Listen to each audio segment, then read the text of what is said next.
CM Punk has addressed backstage heat with Hangman Page, and what happened at yesterday's urgent AEW talent meeting. But first, the undisputed AEW World Champion has been crowned. Last night on AEW Dynamite, a huge match between AEW World Champion CM Punk and interim AEW World Champion Jon Moxley would take place, with one man walking away as the definitive champion. The match would shock everyone watching when CM Punk would attempt a high kick before twisting his standing foot, the foot that he only just came back from injury from, causing him to sell it for the rest of the short match. This would set him up for the kill as Moxley would take advantage, dropping Punk with 2 Death Riders before a pinfall, winning the match in just 3 minutes. Whilst there has been many predictions throughout the week as to what would go down on the night, I doubt many people saw this one coming. Interestingly, the match wouldn't even main event the show, with it beginning at the start of the second hour, although commentary played up the fact that it was a 1-hour time limit and the fact that the show will continue until both of its remaining matches were complete. My guess as to why this happened is because if the match started with 5 minutes to go, a quick match would have been easy to call, whilst this way it caught everyone completely off guard. As to the future of the AEW World Championship, according to Dave Meltzer on last night's Wrestling Observer Radio, Jon Moxley vs CM Punk is still the planned main event for the All Out pay-per-view on September 4th, but how AEW will book it is anyone's guess at this point. This also confirms that Punk hasn't re-injured his foot and that this finish was the plan all along. But what do you think happens next in this unpredictable tale? Let me know in the comments down below.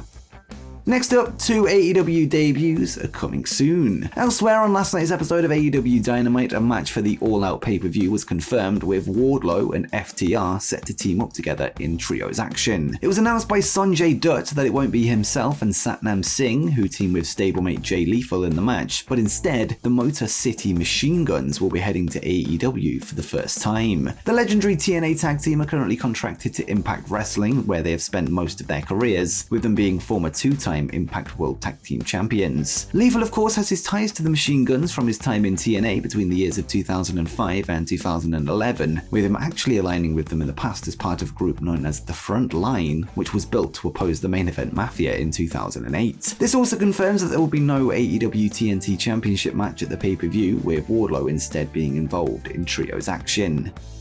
And next, an AEW champion has been injured. In some unfortunate news coming out of last night's Dynamite, Thunder Rosa would announce that she's been sidelined by injury that will keep her out of action, meaning there will be an interim AEW Women's World Champion crowned. No specific details of Rosa's injury were given, and it's unknown how long she will be out for. The title match is set to take place at All Out on September 4th, with a fatal 4-way match booked between the top contenders. The match will involve 2 former champions, with Hikaru Shida and Britt Baker being added, as well as number 1 contender Toni Storm, with Baker's friend Jamie Hayter being the last competitor. There had been rumours that Thunder Rosa had been suspended, with this apparently being the true reason for her break, although this story has been squashed by Mike Johnson of PW Insider, who confirmed that the injury is legit with multiple sources. With that said, it was noted by Dave Meltzer that Rosa would have been dropping the title at the pay-per-view anyway, with her originally scheduled to take on Toni Storm in singles action. This likely confirms the result of the match at the show, unless they choose to go a different direction. Next up, more matches have been added to the AEW All Out card. On top of the 2 we've already discussed, there were 3 more matches added to the All Out pay-per-view last night, including one for the AEW World Tag Team titles. On the show, Colton and Austin Gunn would attack Billy Gunn and the Acclaimed after a singles match between Colton and Billy, leading to a save from Tag Team Champions Swerve Strickland and Keith Lee. It was then made official that the Acclaimed will battle Swerve in Our Glory at the pay-per-view, this being the Acclaimed's 4th ever title match. Another match was announced that will see Chris Jericho take on Bryan Danielson, this with Daniel Garcia of the Jericho Appreciation Society stuck in the middle of his mentor and his idol. And one more match that was added will pit 2 former Team Taz teammates against each other when Ricky Starks seeks redemption against Powerhouse Hobbs, who recently turned his back on him.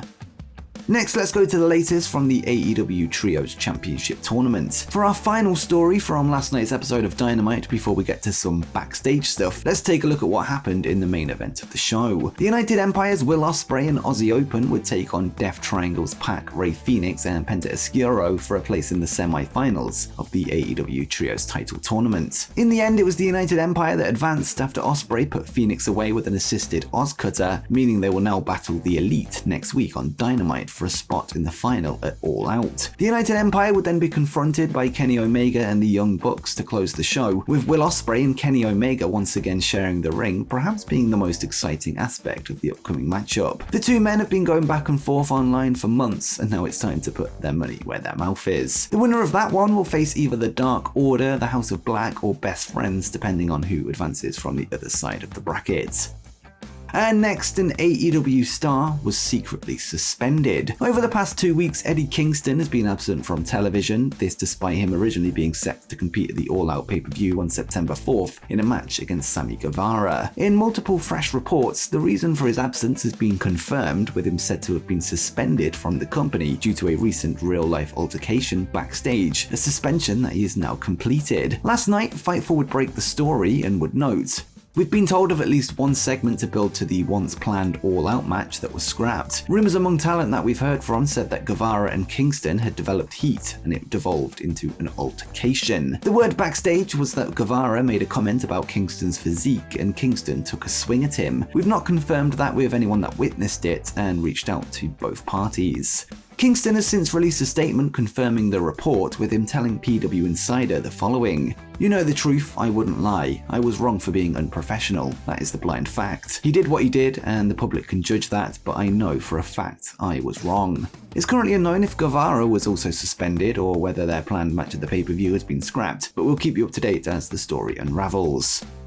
Next up, CM Punk has addressed backstage heat rumors with Hangman Page. Last week, before his segment with Jon Moxley to open AEW Dynamite, CM Punk would call out Hangman Page for a rematch from Double or Nothing, knowing he wasn't scheduled to appear, before calling Page a coward on air. This was followed by reports that Punk was unhappy with AEW and that the Hangman call-out wasn't planned, and that he had heat with him over comments Hangman made during their recent feud. Yesterday, before last night's Dynamite, Punk would address the internet rumors that he went off the script, something that he said was designed to sell tickets, and he would say, "That's what I'm here to do, make people want to see what happens next. I'm trying to sell tickets to the live events. I'm trying to tell stories, sell tickets, and get people to tune in on Dynamite." Punk would then be asked if he's happy in AEW and would say, "Yes, 100%. You try not to put too much stock in internet rumors, but for AEW, I definitely think that's part of our audience. Twitter's not real life though. On top of that, a lie makes its way around the world twice before the truth puts his boots on or gets out of bed. If I addressed every rumor, I'd be here all day. I love AEW. It's not a competition of who loves it more, or who's the heart and soul, or who's this and who's that. AEW allowed me a second chance to do what I do best, and that's professionally wrestle." Punk would then speak of certain wrestlers running to the dirt sheets, encouraging them to speak to him directly instead, and he would add, "Even just the cursory glance at the excess of rumors leads to wrestlers speaking with reporters, and that is undoubtedly a part of the intrigue behind the curtain in pro wrestling. But just because people are talking does not necessarily mean it is accurate. It's one side of the story. My locker room is never closed, it's always open. Anybody who wants to DM Dave Meltzer some bullshit can come talk to me about it. It's not macho stupid bullshit. I'm an adult. Come talk to me." It's not clear who exactly leaked news of Punk's unhappiness, but it seems that it may have influenced things on screen, with Punk now dropping the AEW World title ahead of a potential heel turn, which seems to be where they're heading next based on real-life heat Punk now has.